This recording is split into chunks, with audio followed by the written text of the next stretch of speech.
Hi guys! Imagine, ikaw mismo, kaya mong mag-magic sa harap ng mga kaibigan mo. Tara, turuan kita.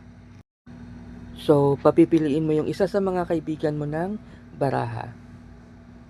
Tapos pag nakapili na sila, sabihin mo, tingnan nilang mabuti at tandaan nila kung ano yung baraha nila. Tapos, ibabalik mo.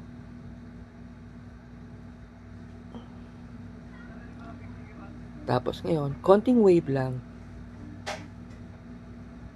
yung barahang nakataob, ngayon ay nakatihaya na. Ang kagandahan doon, sa tapat nila mismo, makikita mong isang barahang nakataob. At yon ang baraha nila.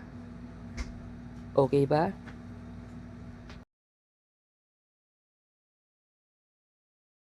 Paano nangyari yon? Madali lang.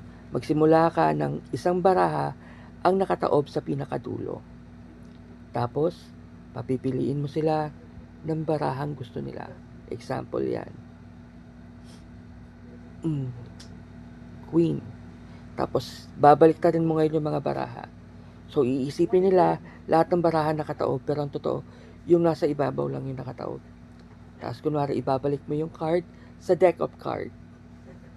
Tapos,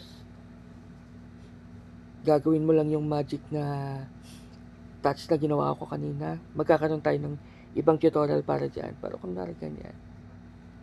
Kunwari minagic mo yung mga baraha. Tapos, magiging nakatihaya na silang lahat. Doon magugulat sila. Tapos isang baraha ang nakataob. At yun ang kanilang baraha.